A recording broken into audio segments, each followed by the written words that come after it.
Faites attention, hein, si vous vous exposez, hein, comme je vous l'ai dit, il y a pas mal de personnalités qui sont en train de nous expliquer que ce qu'ils voient là actuellement, c'est du jamais vu, que potentiellement, quand ça va se retourner, ça va faire très très mal.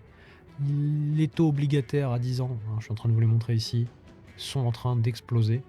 On est sur, pour le coup, des tendances haussières marquées, hein, là, ce que vous avez à l'écran. Quand je vous dis identifier des tendances, là, on a une tendance haussière. Les amis, j'ai déjà sorti plusieurs vidéos dans lesquelles j'explique que pour moi, les marchés financiers risquent de se retourner de manière assez brusque et assez violente dans les semaines et les mois à venir, c'est-à-dire un crash financier de niveau 2000, 2008, 1929, donc un truc vraiment énorme et très très très violent. Et ça peut arriver parce que quand tu regardes l'état du monde, ça pue. Le Brent a un prix qui n'est pas déconnant, hein, on est au-dessus des 100 dollars, on a des guerres un petit peu partout, on est surendetté, les taux obligataires sont en train de monter un petit peu partout dans le monde, et le seul truc qui tient encore, c'est tout simplement les marchés financiers, surtout les valeurs technologiques et l'intelligence artificielle. Sinon, c'est tout ce qui tient. Voilà. Le reste, l'inflation, le chômage, tout ça, c'est en train d'exploser et on est en train de perdre le contrôle sur tous ces vecteurs. Donc, à un moment donné, on va juste pousser le curseur à fond la caisse et du jour au lendemain, le marché peut potentiellement se retourner. Mais ça peut arriver dans une semaine, ça peut arriver demain, ça peut même arriver tout de suite pendant que je suis en train de tourner cette vidéo, ou ça peut arriver dans quelques mois, voire même ne pas arriver du tout, hein. On a beau avoir tous les red flags du monde, peut-être que le marché va rester irrationnel pendant encore quelques années, voire ne jamais se retourner, pourquoi pas. Mais je ne parierai pas là-dessus. Moi, je vous dis de faire attention. Je vous dis de faire attention avec mes humbles connaissances, hein. Je ne suis pas un expert financier, je vous dis juste que ce que je ressens, ce que je vois sur le marché, ça me fait peur. Je vous dis de faire attention, de vous tenir potentiellement à l'écart. Si vous êtes déjà exposé, faites très gaffe, montez vos stop loss, peut-être mettre des stop suiveurs pour éviter de se faire exploser sa position si jamais le marché se retourne d'un coup, mais restez prudent. Mais en attendant, je ne vous ai pas dit de ne pas vous exposer sur les marchés non plus, hein. Il y a des opportunités et il faut en profiter. Et là, par exemple, moi, ce que j'aime bien faire, c'est checker de temps à autre le marché des crypto-monnaies. Et c'est ce que je vais faire aujourd'hui avec vous. Je vous partage mes humbles petites analyses et je vous partage tout simplement ce que moi, je vais faire sur ces marchés. Alors, je ne vais pas analyser tout le marché des crypto-monnaies, je vais juste prendre quelques petits tokens. Je vous montre ce que j'ai fait, ce que je pense que le cours va faire. Ensuite, évidemment, il n'y a pas de conseil d'investissement. Vous faites absolument ce que vous voulez sur les marchés. Je vous partage mon point de vue et ensuite, dans quelques jours, quelques semaines, on vérifiera si celui-ci était le bon ou si je me suis trompé. Ça peut arriver et ça arrivera, ça c'est garanti. On ne peut pas savoir avec certitude dans quelle direction va aller le marché. On a juste des probabilités qui sont confirmées ou infirmées par des scénarios, des lignes de tendance, des indicateurs, l'ambiance générale des marchés, la tendance de fond, enfin tout ça, tout ça, tout ça. Ensuite, on prend un achat ou une vente selon notre biais, nos convictions, et ensuite on croise les doigts en espérant que le marché aille dans notre sens. Sinon, on se fait sauter notre position puisqu'on met un petit SL, et voilà, on prend une petite perte, on sécurise son capital, et si on va dans le bon sens, si on a raison, eh bien on essaie de prendre un maximum de cash sur le marché sans trop être gourmand non plus, sinon on ne se paye jamais. Bref, là on va commencer par Orca.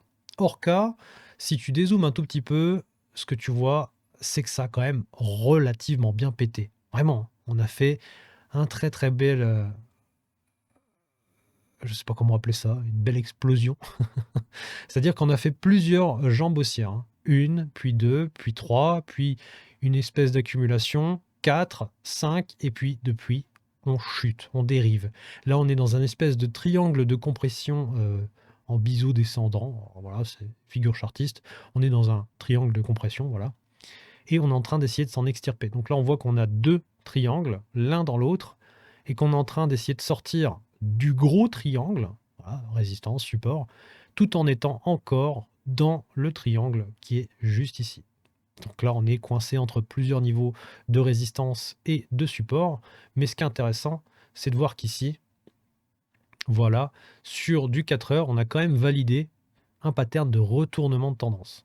Donc, est-ce qu'il va tenir? Ça, c'est la grande question. S'il tient, bah, c'est plutôt bon, puisqu'on va commencer à construire au-dessus de cette moyenne mobile de 100. Et là, pour le coup, une fois qu'on aura construit au-dessus, ça me donnera envie de rentrer en position. Si je me mets en 1 heure, pour l'instant, j'ai pas un pattern très intéressant. Voilà.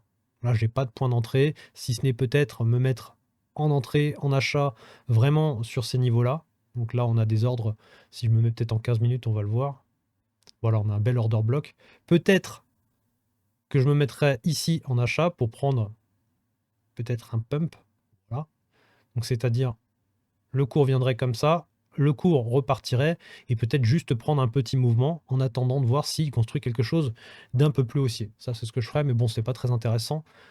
Surtout sur des positions spéculatives comme ça, moi j'aime bien essayer de choper des gros mouvements comme ça. Par exemple, si tu arrives à choper, bon là c'est un exemple, hein, si tu arrives à choper un mouvement comme ça, si tu prends un petit 20%, bah, tu es plutôt content. Sachant que tu peux aller chercher des choses qui sont quand même plutôt intéressantes de temps à autre. Pour moi, Orca, il a pas terminé sa chute. Pour moi, il y a encore un gros fair value gap à combler ici. Et surtout, je pense qu'on va aller chercher de la liquidité soit à ce niveau-là, soit à ce niveau-là, soit à ce niveau-là. Donc là, on est encore vraiment plutôt loin. Donc, est-ce qu'il va remonter ou pas? Ça, c'est la question à laquelle on aura probablement réponse dans quelques semaines, quelques mois. Mais pour l'instant, on va attendre. Si je me mets en 4 heures, alors on est encore en dessous de la moyenne mobile et surtout, ouais, voilà, il n'y a pas de pattern très intéressant pour moi en tout cas. Si je vais sur IO, par contre, c'est totalement différent. Voilà. J'ai commencé par Orca pour vous montrer la différence juste après. Vous voyez qu'ici, on est sur quelque chose de relativement cool, puisque si je me mets en 1 heure, puisque là on va quand même prendre des positions en 1 heure, ce que je vois ici, c'est littéralement un pattern de retournement. Donc là, on a un market structure shift, un SOSH, voilà, un SOSH, un SOSH, un SOSH. Bref, en gros, on a une inversion de structure de marché.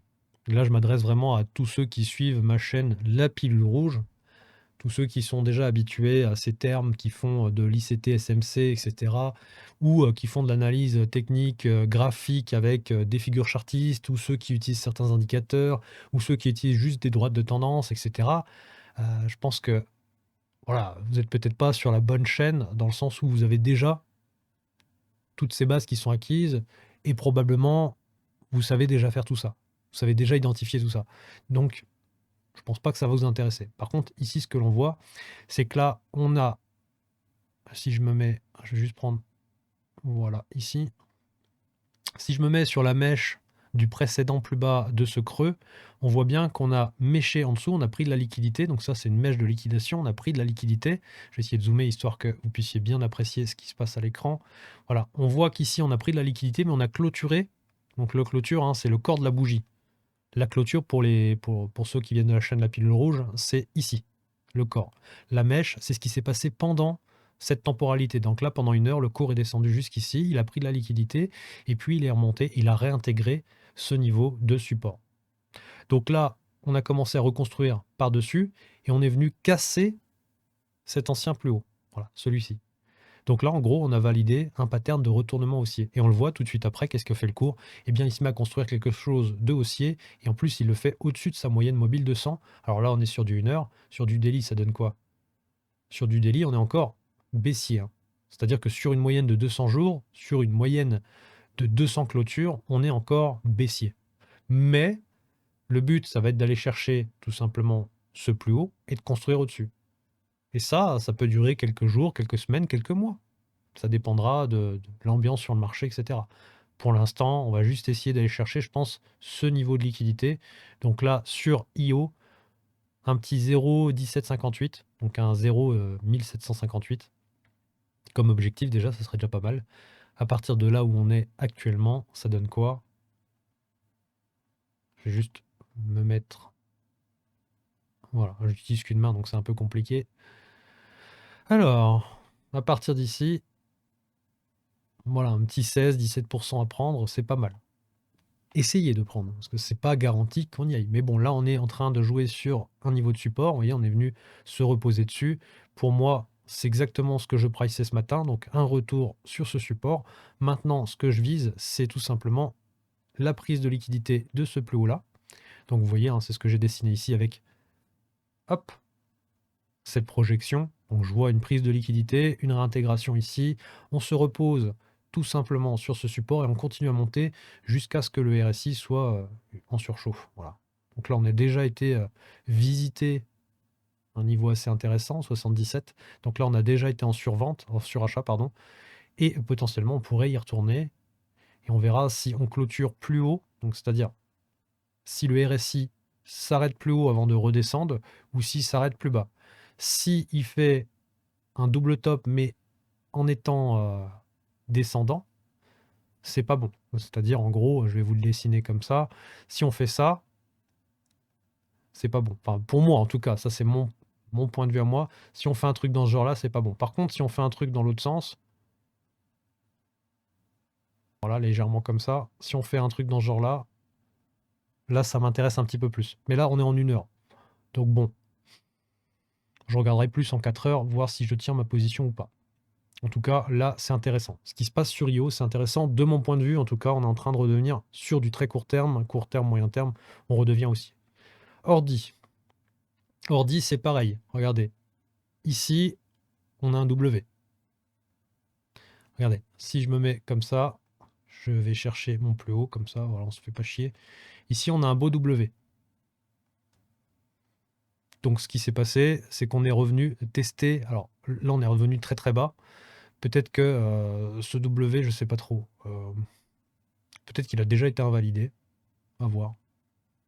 Bon, en tout cas, on est en train de valider un pattern de retournement, puisque là, on a notre choche. Et potentiellement, une fois qu'on aura été explorer cette zone-là, on aura fait un break of structure ici, on en aura fait un plus gros là. Donc potentiellement, on pourra continuer à courir sur ce niveau de support et continuer à monter jusqu'à aller chercher cette résistance. À voir comment ça va se passer. Peut-être qu'on va se faire rejeter sur cette moyenne mobile de 100. Là, on est en 1 heure, encore une fois. En 4 heures, ça donne quoi? En 4 heures, c'est pareil, on est encore en dessous. À voir si on arrive à construire au-dessus ou est-ce qu'on se fait rejeter. Parce qu'on peut très bien venir construire au-dessus, puis se faire rejeter ici, puis se faire rejeter là, puis continuer à descendre. Ça, c'est une possibilité. Maintenant, si on continue à descendre, ça voudra dire qu'on aura fait un drapeau de continuation baissière, donc un bear flag, ça c'est une possibilité aussi. Et donc, dans ce cas-là, ce qu'on peut faire, c'est tout simplement prévoir la prochaine zone d'achat. Donc, je ne sais pas où est-ce que ça va casser, mais on imagine que si ça casse dans cette zone-là, parce qu'on arrive sur des niveaux de résistance et de support, on casse le support, on fait un pullback et boum, on valide cette cassure et on redescend, on pourra dire à peu près, hein, j'en sais rien moi, qu'on casse dans cette zone-là. Donc on aura une prochaine zone d'achat qui sera tout simplement cet order block. Donc là, je peux déjà marquer zone d'achat. Et pour racheter de l'ordi, ça s'appelle ordi cette crypto, eh bien là actuellement, j'en achèterais vraiment sur du court terme pour jouer juste un tout petit mouvement ici, là, en plein sur la résistance où on se trouve actuellement. Hein, si je vais en 15 minutes, voilà, on est dessus. Là, je trouve qu'on est sur un order block en plus. Voilà, tac. Ah non, on n'est même pas encore. Ouais, mais on a fait le. C'est pas grave. On a été à la moitié. On a été, ça veut pas dire grand chose, hein, c'est pas très français, mais bon, vous avez compris. Voilà. On a clôturé au-dessus de la moitié de ce fair value gap. Donc on a pris la liquidité à l'intérieur du fair value gap et on est reparti à la hausse pour s'appuyer sur le support. Donc pour moi, le but, c'est d'aller faire ce que j'ai projeté ici, c'est-à-dire aller chercher un nouveau sommet avant de revenir plus bas et continuer tout simplement ce potentiel bear flag. Donc, je vais faire ça, je vais commencer à le tracer, ce fameux bear flag. Tac, s'il te plaît, donne-moi mon outil. Voilà. Je suis désolé, hein, je prends mon temps, hein, j'ai pas prévu de. Voilà, je suis pas en train de faire de l'analyse technique pour les mordus de crypto-monnaie. Je suis plus là pour ceux qui s'intéressent à ça sur la pilule rouge. Je partage en gros ma façon de faire, ma façon de voir les choses. Et donc là, si on part sur un bear flag, ça veut dire qu'on va taper la borne, donc la résistance, et que potentiellement, on se fera rejeter juste après. Mince, j'ai pas verrouillé la résistance. Donc potentiellement, voilà ce qu'on pourrait faire. L'objectif d'un W, ça aurait été tout simplement de venir tester la ligne, ici la ligne de coup, la valider. Donc là, on est venu la tester. Hein. Là, il y avait un beau W, on est venu la tester. On est parti un petit peu à la hausse, puis on l'a cassé. Donc pour moi, la figure, elle est invalidée. Certes, on monte, mais on n'ira pas chercher pour l'instant le 7,69% là que j'avais pricé ici. J'avais pricé à peu près comme ça, voilà. Enfin, bref, c'est un petit peu à l'arrache, mais vous avez compris, je pense, ce que je voulais faire. Là, du coup, je me mettrais plus, tu vois, dans un espèce de bear flag. Avec un biseau, un bison de compression, voilà, ascendant. Donc là, en gros, on pourrait faire ça et puis partir dans le sud juste après. Ça, c'est une possibilité. Donc, sur du court terme, je sais pas si c'est très réjouissant en tout cas, et si ça donne envie de rentrer dedans ou pas. Là, pour le coup, quand je vois ça, quand je vois que on est venu quand même chercher le plus bas de cette grande jambe baissière, hein, ce qui est énorme, mais que potentiellement on pourrait encore aller beaucoup plus bas. Moi, ce qui me donnerait envie d'investir dedans sur une position un peu plus longue, ça serait de casser ce niveau-là, s'il veut bien. Voilà, tout simplement. Espace de travail. Je vais mettre ça comme ça. Tenez pas en compte ce qui est écrit dessus. Et je verrai bien si on casse et qu'on clôture au-dessus et qu'on commence à construire au-dessus de ce niveau de support. Là, ouais, je serais bullish. Je serais bullish parce qu'après, on pourra aller chercher ces niveaux-là et on pourrait vraiment aller chercher quelque chose d'un petit peu plus performant. Pour le coup, je pense qu'on va essayer d'aller chercher cette résistance et qu'on va potentiellement se faire rejeter. Voilà, ça c'est mon scénario sur Ordi. Ensuite, bio. Bio. Alors, je vais juste supprimer tout ce qui est déjà à l'écran. Voilà, bio qui est en dessous de sa moyenne mobile 200. Pour l'instant, il n'y a pas de pattern de retournement. Enfin, quoique, attendez. Peut-être en 1 heure. Ouais, bon.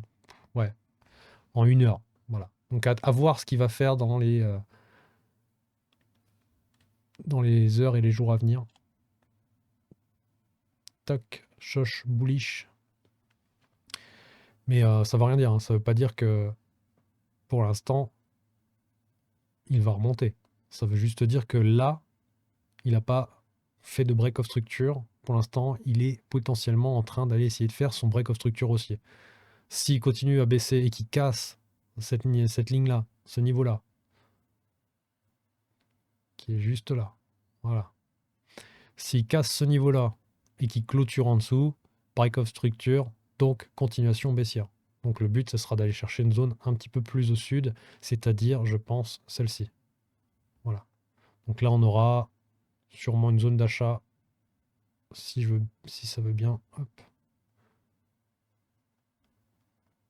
Voilà, dans cette zone-là.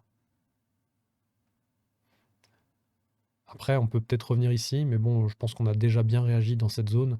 Je pense qu'il y a moyen qu'on recrée quelque chose d'un petit peu haussier sur du court terme. À voir. Pour l'instant, c'est ici peut-être qu'il aurait fallu rentrer sur cet order block. Là, tu avais un beau point d'entrée. Tu aurais pu te faire invalider et te faire sortir, mais potentiellement, tu pouvais choper un bon mouvement aussi. À voir. En fait, je préfère attendre d'avoir ce type de structure. Alors, je vais enlever l'aimant. Voilà. Moi, si j'ai ce type de structure-là, ouais, je veux bien rentrer dans un retour dans cette zone-là. C'est-à-dire ici, potentiellement, on aura un order block, une zone de fair value gap, quelque chose d'intéressant à prendre.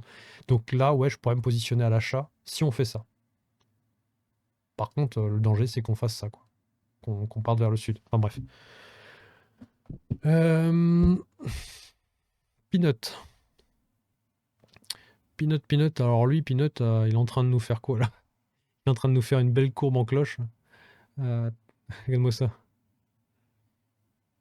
Tac. Alors je crois qu'il l'avait déjà fait sur du plus court terme, quelque part, quelque part. Je sais plus où. Non, c'est peut-être pas Peanut. Je crois que c'est Pingu qui avait fait ça. Pingu. Donc là, ce qui est intéressant ici, c'est qu'en fait, il y a une énorme zone de liquidité. Là, on est dans une espèce de zone d'accumulation. Moi, ce qui m'intéresserait, bah tiens, on est déjà parti vérifier. Enfin, oh mince. Ce qui m'aurait intéressé, moi, c'est cette zone-là, justement. Parce que là, potentiellement, on a pris toute la liquidité de cette zone-là.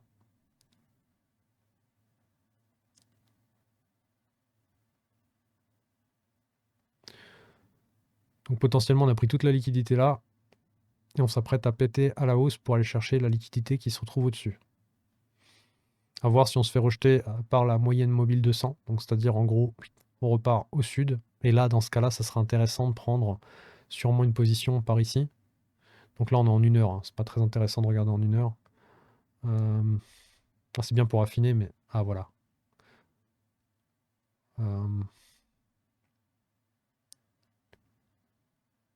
Pour l'instant, il n'y a pas de validation de continuation haussière. Il faudrait qu'on casse...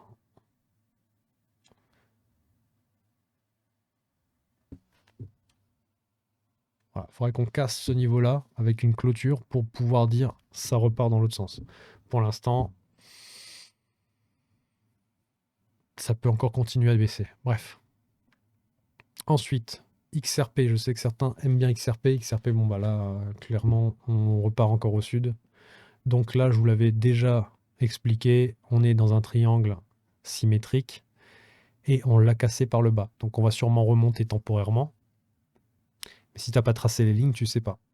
Donc si tu te fais avoir, enfin si tu traces pas de ligne, là par exemple tu rentres sur le cours comme ça, tu te dis allez, je rentre ici, il remonte, t'es content. Sauf qu'en fait, si tu rallumes, voilà, tes dessins, tes petites lignes, tes indicateurs, et bah, tu vas te rendre compte qu'à mon avis, on va venir chercher un pullback, qu'on va probablement se faire rejeter et que potentiellement on va continuer à descendre pour aller chercher, comme je vous l'ai montré tout à l'heure, un objectif beaucoup plus bas. Et là, dans ce cas-là, tu prends le haut, le bas de ton mât, tu le reportes sur la ligne de cassure. Et là, tu as un objectif dans ces zones-là. Donc là, on serait vraiment très très bas, hein. Là, ça ferait très très mal. Si je me mets en daily, ça fait un petit peu bas quand même. Je pense pas qu'il retournera chercher ces zones-là. Par contre, je pense qu'il retournera chercher les zones d'order block ici. Voilà, ici. Peut-être vraiment le plus bas ici, ou peut-être cette zone-là. Ce qui ferait à peu près la moitié, je pense, de son objectif. Le point médian, il est où? Moitié de son objectif, ça ferait du 0,7505. Donc on tomberait sur ce niveau d'order block, là, qui est juste ici. Là, il y a un petit order block. Donc potentiellement, on pourrait se servir de cet order block comme appui. Donc c'est un order block daily. Donc là, on serait sur une zone d'achat, je pense, intéressante. Ah, puis en plus, il a déjà été visité. Ah non, quasiment. Quasiment. Putain, la vache. Ah oui. Ah oui, d'accord. Ah oui, je me souviens de cette grande chute là. Je m'en rappelle très très bien même. Ok, bon, à mon avis, on retournera dans cette zone. J'arrive pas à l'élargir. Voilà. Je suis désolé, hein, je suis fatigué, je suis en fin de journée. Je vous fais ça, mais c'est vraiment avec la fatigue dans les yeux là. Voilà. De toute façon, ça n'a pas un but. C'est pas pour les 20 vues que je vais faire que je vais me casser la tête à faire un truc ultra pro, hein. Je suis juste en train de vous partager ce que moi je fais sur le marché. Après, vous en faites ce que vous voulez. Mais bon, vous voyez, l'objectif, le milieu de l'objectif, donc l'objectif 50%, ça tombe pile. Ça tombe pile sur cet order block, donc potentiellement, c'est la prochaine zone d'achat à surveiller. Et après, peut-être qu'on va casser enfin cette résistance et construire quelque chose d'haussier sur du XRP. Ça, c'est possible, on verra bien. L'or, L'or pour l'instant, ça reste baissier pour moi. Donc ce que je partageais sur une autre vidéo, c'est tout simplement un retour dans cette zone. Donc à voir ce qui va se passer quand on va arriver sur ce niveau de support. Est-ce qu'on va bien réagir? Est-ce qu'on va le casser? Bonne question. Pour l'instant, bah j'achète pas. Enfin, moi personnellement, j'achète pas. Après, chacun fait ce qu'il veut. J'attends parce que je prévois, enfin je pense que le cours va encore chuter. Voilà. Tac. On verra bien. Ouais. On est en train de voyager en dessous. Donc pour moi, on va encore descendre. Et si on se retrouve sous la moyenne 200, bon, ça craint. Puis là, quand tu regardes le RSI, il y a beaucoup de positions short là. Il y a beaucoup de shorters. Donc à un moment donné, il va y avoir un signal de retournement. À quel moment, j'en sais rien. Et à ce moment-là, bah, ça risque aussi de faire mal dans le sens inverse parce qu'il y aura beaucoup de shorters. Mais bon, là, on a été quand même en sur-achat depuis un petit moment. Enfin, c'est quand même abusé. On était en excès, hein. C'est quand même abusé. Bref. Ada Cardano. Bon, bah lui, moi j'étais content. J'avais un objectif de vente. Là, vous voyez, il y avait un triangle symétrique. J'avais mon objectif de vente. D'ailleurs, j'ai pris une position ici. J'ai acheté, hein, j'ai acheté dans cette zone-là. Mon objectif de vente est là. Mais à mon avis, ça craint. Bon, après, on est toujours sur le support, hein. Je pense qu'on est sur l'extension du support. Hop. Qu'est-ce que c'est que ça? Je te demande l'espace de travail. Ah oui, d'accord. C'est parce que j'utilise pas le même outil, c'est pour ça.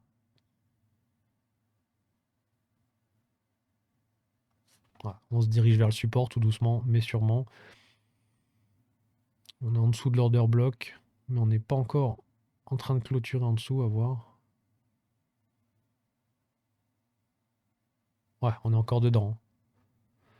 Donc là, ici, un order block. Voilà, et on est en train de construire quelque chose de baissier dedans.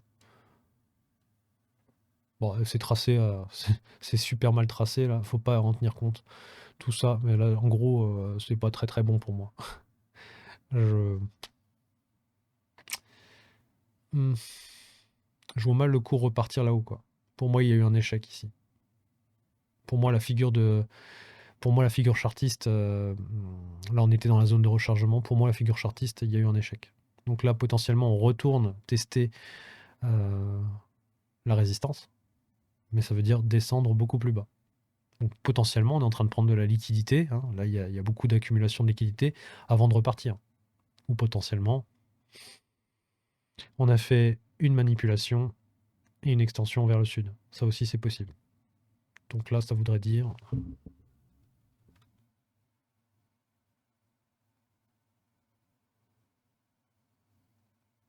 un petit retour dans cette zone-là. Ah tiens, une zone grise. Bizarrement, il y a potentiellement une zone d'achat ici que j'avais déjà tracée avant. Là, juste là. Donc on retournerait sur une zone d'achat. Donc à voir ce que ça va donner. En tout cas, ADA, c'est très très baissier sur le long terme, hein. C'est vraiment, ça a pris des grosses claques dans la tronche, hein. Violent, violent, violent. Sui, qu'est-ce que ça donne, Sui? Je vais juste supprimer tout ça. Sui, il a méché sur la moyenne mobile 200 et encore, il l'a pas tout à fait touché. Qu'est-ce que ça donne en 4 heures?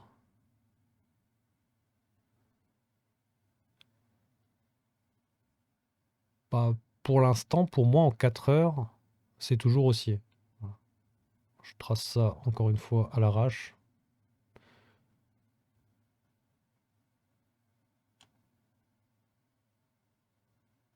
Pour l'instant, on voyage au-dessus, c'est très bien. Ici, si je fais ça, voilà. Alors, je l'ai fait à l'arrache encore une fois, mais pour l'instant, il y a encore un petit peu de potentiel. À voir ce qui se passe. À voir ce qui se passe. En fait, il faudrait vraiment casser ce niveau-là. Et encore, je vais juste utiliser un indicateur. Ouais, on a fait un choche. Là, il y a un order block. Donc, potentiellement, on va venir retester ce niveau de support en venant prendre appui ici. Et l'objectif, ça va être d'aller dans cette zone de liquidité. Donc là, je verrais bien un truc comme ça avant de revenir ici. Comme ça, j'en sais rien. On verra bien. J'aimerais bien acheter, mais si ça revient sur cette zone d'order block là, cette zone où il y a de la liquidité à prendre, peut-être comme ça, voilà, puisqu'on a fait le choche, on va revenir en bas. Donc là, sur cet order block, ça serait pas mal.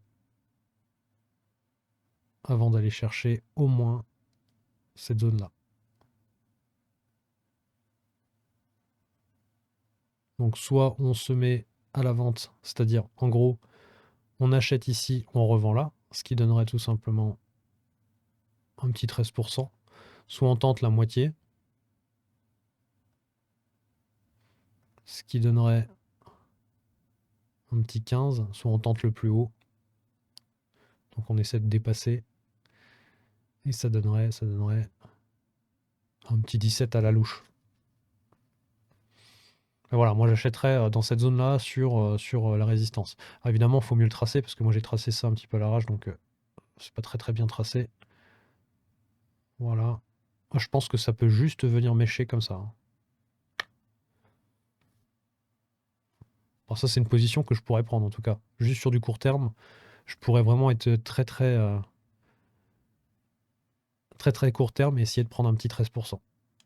Encore une fois, hein, si vous regardez cette vidéo soporifique, il n'y a pas de conseil d'investissement. Je suis juste en train de regarder un peu les différentes, j'allais dire actions, mais on est sur des crypto-monnaies. C'est parce que je regardais Moderna en même temps.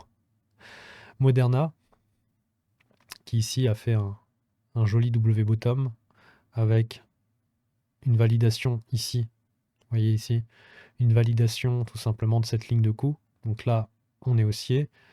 Et maintenant, le problème, c'est que si vous regardez là, on a fait un double top. On a fait un shosh, donc un pattern de retournement baissier. Là aussi, on en a fait un haussier, là un baissier. Potentiellement, on est en train de range. Potentiellement, en fait, on est en train de dériver. Donc, soit on retourne chercher cet order block pour prendre appui, pour ensuite tenter de casser ce plus haut, soit c'est un double top et on retourne plus bas. Je sais pas, j'en sais rien.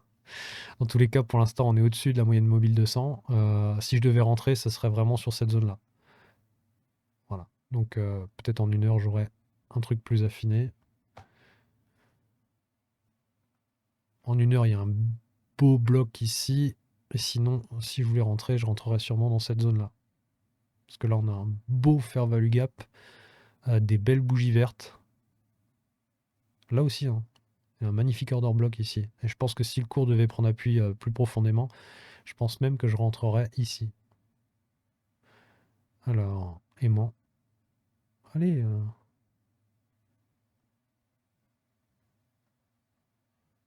Et bah tiens, sur la ligne de coup. Donc on retournerait à tout simplement explorer cette ligne de coup. Tac. Donc moi, ma zone d'achat, si je devais rentrer sur cet actif, ça serait là. Et voir après si on construit quelque chose d'haussier ou si on fait juste une prise de liquidité interne pour redescendre plus bas. Bon, de toute façon, le problème, je suis même pas sûr que je prendrais une position ici parce que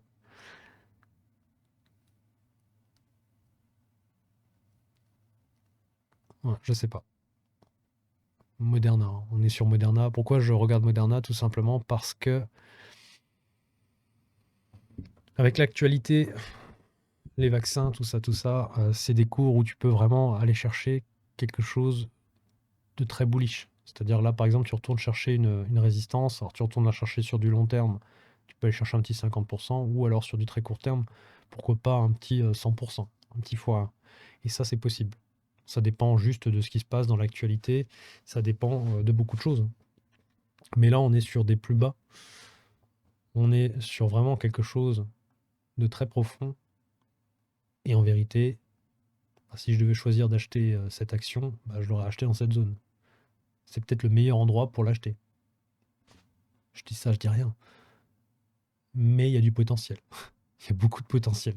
Donc c'est peut-être une zone intéressante, mais j'attendrai peut-être un repli sur cet order block que je vous ai montré ici et sur cette ligne de coup. Peut-être qu'en fait on ne l'a pas encore validé, d'accord? Peut-être que là c'était juste un petit appui, mais c'était dans la continuité de ce niveau de support qui est juste en dessous.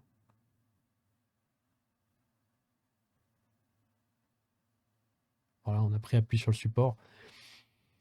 Et potentiellement la validation elle va arriver maintenant. Donc à voir. Moi peut-être que je prendrai une position là. Voilà, peut-être. Dans cette zone-là, alors c'est une zone entre 38,32 et 36,59. Alors après, il faut affiner un petit peu, mais potentiellement, je pourrais prendre dans cette zone. Ou peut-être que je pourrais. Moi, j'en sais rien. Faut voir comment se comporte le cours, hein. Je peux pas prendre une décision comme ça alors qu'on est encore loin et qu'on n'a rien dessiné. Faut attendre d'imprimer, voir ce qu'on fait comme structure. Ici, moi j'ai dit, ça serait intéressant de voir où est-ce qu'on retourne. Est-ce qu'on retourne à la moitié de ce fair value gap? Est-ce qu'on retourne chercher l'order block ici? Potentiellement, ça peut être intéressant de racheter sur les 0,3750. Donc là, c'est sur l'action Novaxit SAS. Ou alors sur la moitié de ce fair value gap, c'est-à-dire dans les environs des 0,4325. Pour être intéressant, mais il faut attendre. Il faut attendre de voir ce que ça donne, comment ça construit. Pour l'instant,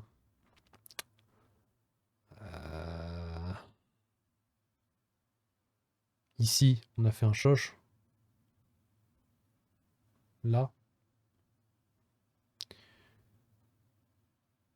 À voir si on n'en refait pas un juste après. C'est-à-dire, en gros, si on descend là, on refait un choche et du coup, en fait, on fait une structure de continuation baissière, de retournement de tendance.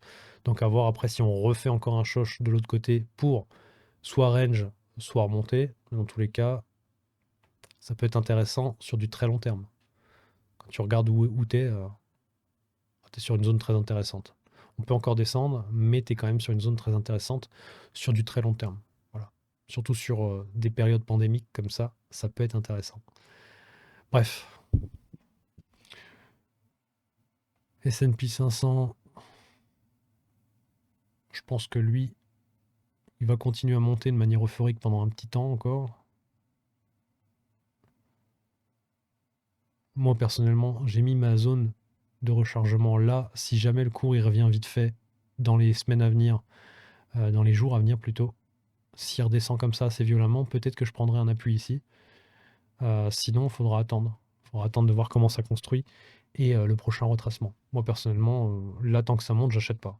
Mais s'il n'y a pas un vrai bon retracement, j'achèterai pas. Je suis pas dedans, donc j'ai pas envie d'être dedans. Sur un plus haut. Puisque là, on est en train de faire des plus hauts sur plus haut, j'ai pas envie de rentrer sur un ATH. Ça m'intéresse pas, donc je préfère attendre, tant pis. Fallait rentrer quand c'est revenu sur des niveaux plus intéressants. C'est trop tard pour moi. Donc c'est pas grave. Hein. Et puis je pense qu'on va s'arrêter là. Le Nasdaq, pareil, hein, c'est ultra bullish de ouf. C'est un truc de malade. Dow Jones, à voir ce qu'il va faire s'il fait un double top et qu'il redescend. Là, ça pourrait puer un petit peu pour le reste. Il y a un truc dans ce genre-là. Double top. Donc là, on a un M top. Je vous ai montré tout à l'heure le W bottom. Là, on a un M top. Validation de la ligne de coup. Boum, rejet, on redescend. Et après, vous voyez, hein, c'est pas parce qu'on redescend qu'on va toujours tout droit vers le sud. On peut reprendre un appui et repartir. Et on reprend des appuis sur des niveaux clés. Là, par exemple, il y a un niveau. Voilà, je me doutais bien. Donc là, il y a un niveau clé. Hein, tout simplement, tu tires le sommet. Vous voyez, on est revenu dessus, on s'est appuyé dessus, on est reparti.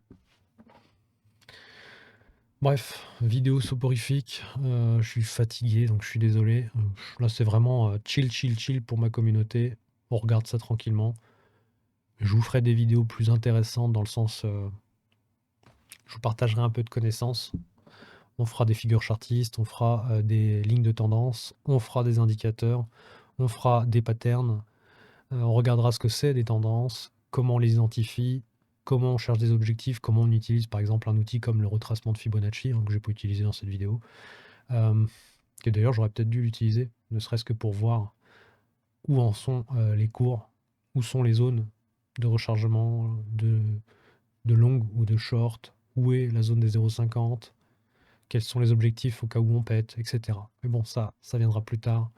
Là, je voulais rester simple. Je suis fatigué. Il me reste qu'à vous souhaiter une bonne journée. Faites attention hein, si vous vous exposez. Hein, comme je vous l'ai dit, il y a pas mal de personnalités qui sont en train de nous expliquer que ce qu'ils voient là actuellement, c'est du jamais vu. Que potentiellement, quand ça va se retourner, ça va faire très très mal. Les taux obligataires à 10 ans, hein, je suis en train de vous les montrer ici, sont en train d'exploser. On est sur, pour le coup, des tendances haussières marquées. Hein, là, ce que vous avez à l'écran, quand je vous dis identifier des tendances, là, on a une tendance haussière. Vous voyez, là, on est sur quelque chose de très bullish. Et donc, la continuité, s'il n'y a pas un pattern de retournement baissier, donc une inversion de structure, c'est de continuer vers le haut. Là, pour l'instant, si je zoome et que je regarde ici, voilà, ce que je constate, c'est qu'on est venu mécher en dessous, mais que pour l'instant, on continue à monter. Il y a pas de retournement là. On aurait pu avoir un shosh ici, ou un market structure shift comme certains aiment l'appeler, sauf que là, il n'y a pas. Donc à voir si on fait juste une prise de liquidité interne pour continuer à aller vers l'extérieur, c'est-à-dire aller plus bas ici dans cette zone-là. Donc là, on est sur les obligations américaines, hein. On pourrait très bien retourner voyager et visiter cette zone. Et là, pour le coup, ça serait un peu rassurant parce que ça voudrait dire que potentiellement, on pourrait chercher plus bas. Parce qu'on aurait un retournement, enfin une configuration plutôt baissière, d'accord? Avec des résistances. Voilà, ça permettrait en fait de nous guider plus vers le sud. Mais ça dépendra de pas mal de facteurs et je pense que pour l'instant, le but, c'est d'aller chercher ce niveau de support, prendre appui, hein, comme on a pu le voir ici, et continuer à monter, malheureusement. Et ça ne reste que mon avis, c'est ma projection. Moi, ce que je vois, c'est ça. Alors, je vais juste enlever l'aimant. Pour le coup, moi, ce que je vois, c'est plus un truc dans ce genre-là. Voilà, là, il y a un order bloc.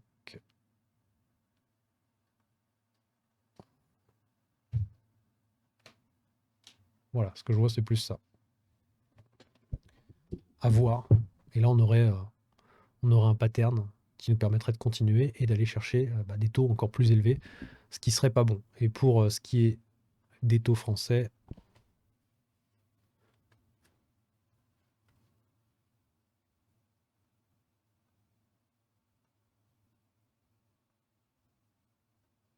attendez.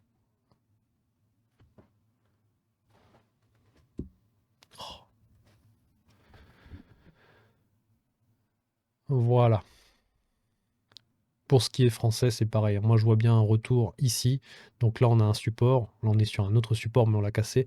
Je vois bien un retour sur ces supports-là, sur la moyenne mobile de 100, dans cette zone d'order block, et continuer à monter. Donc soit on fait un double top et on redescend, soit on continue. Et malheureusement, pour nous, hein, pour nous Français, ça voudrait dire que les taux vont continuer à monter au-dessus des 4%. Et là, ça va devenir très très dur. On va commencer à nous vendre l'austérité. Pour l'instant, là, ce que je vois, c'est une tendance qui se confirme à la hausse. À voir si on casse et qu'on réintègre en dessous de la moyenne mobile de 100, ou alors est-ce qu'on va aller chercher encore une fois des plus hauts, des plus hauts, des plus hauts. Vous voyez, là, on a fait un espèce de double top, après on a range un petit peu. Là, on pourrait faire pareil, hein. M-top, on range. Peut-être qu'on va faire une épaule, tête, épaule, j'en sais rien. Même si là, ça serait pas du tout, enfin, ça serait pas très propre. Non, il n'y a pas d'épaule, tête, épaule, là. Mais bon, potentiellement M-top.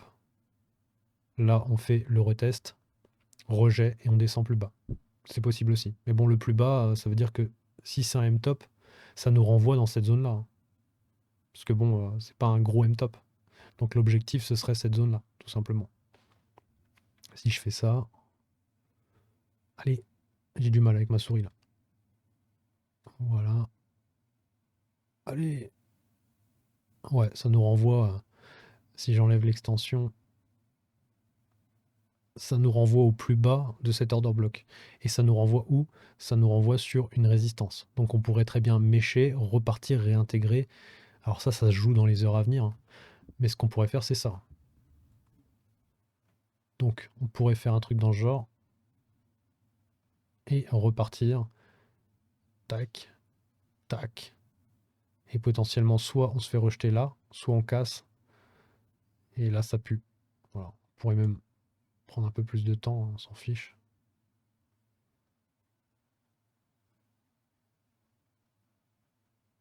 Et partir explorer des nouveaux sommets historiques. Bref, longue vidéo, beaucoup de blabla. J'ai sûrement perdu tout le monde. Mais c'est pas grave, je trouve ça intéressant même pour moi, pour pouvoir documenter mes analyses, pour pouvoir documenter mes prises de décision et pour pouvoir revenir plus tard en arrière dessus et me dire: «Ouais, là, en fait, j'avais raison, là, j'ai fait une mauvaise analyse» et cetera. Et puis au passage, je vous partage des connaissances. Là, par exemple, je vous montre des structures de marché, voilà, avec, un shosh ici, donc market structure shift, ici, break of structure, donc continuation haussière, break of structure, continuation haussière, shosh, attention, danger, à voir ce qui se passe ici. soit on valide, on repart, on refait un choche dans l'autre sens, un break-off structure, et ensuite on continue à monter, soit eh bien, le prix nous indique qu'il veut retourner plus bas, c'est-à-dire peut-être dans cette zone-là, peut-être dans celle-ci, et à chaque fois, il faut voir, il faut calibrer ses prises de décision par rapport aux objectifs qui sont en dessous, à la liquidité, où est-ce qu'elle se trouve, etc. Mais ça, je vous le montrerai, tout en sachant, les amis, hein, pour ceux qui viennent de la pilule rouge, que je ne suis pas un professionnel de la finance, que je ne me considère pas du tout comme tel, et que je n'ai pas la prétention de vous rendre millionnaire en vous montrant comment faire. Vous pouvez le devenir, mais plus en investissant long terme qu'en étant actif sur les marchés, en choisissant vos points d'entrée et vos points de sortie. Là, on est plus sur du trading. C'est deux concepts très différents et je tiens vraiment à appuyer là-dessus. Si vous regardez cette vidéo et que vous venez de la pilule rouge, je tiens vraiment à appuyer là-dessus. Je ne veux pas faire de vous des traders, mais des investisseurs. Ce que je vous partage, c'est juste pour optimiser vos prises de décision comme moi je le fais. J'optimise mes prises de décision en analysant les graphiques dans lesquels je veux rentrer, tout en étant investisseur plutôt long terme. Voilà. C'est deux choses différentes, deux concepts différents qui peuvent être complémentaires. C'est mieux même si vous voulez prendre des décisions plus affûtées, si vous voulez faire du DCA, mais du DCA avec des entrées sniper, hein, comme certains l'appellent, c'est-à-dire au meilleur endroit sur un mouvement donné, pendant un mois, une semaine, etc. Enfin bref, vous savez que vous voulez mettre tant d'argent cette semaine, vous avez un point d'entrée en tête, eh bien, vous mettez votre ordre d'achat sur ce point d'entrée, et si le prix y va, eh bien, tant mieux pour vous. Sinon, eh bien, vous essayez de trouver un autre point d'entrée. De toute façon, c'est du DCA, donc on s'en fiche un petit peu. Dans tous les cas, vous auriez investi sans vraiment savoir à quel prix vous seriez entré. Parce que le but du DCA, c'est ça, hein, c'est programmer des achats sans regarder à quel prix vous achetez. Le mieux, c'est de le faire vous-même en ayant choisi un point d'entrée qui vous semble le plus optimal, mais il faut acheter quand même, quel que soit le prix auquel vous achetez, il faut faire le DCA, d'accord? Le mieux, c'est de le faire le cerveau débranché, mais si vous voulez le faire en étant aux commandes, bah, vous pouvez optimiser vos résultats à la fin.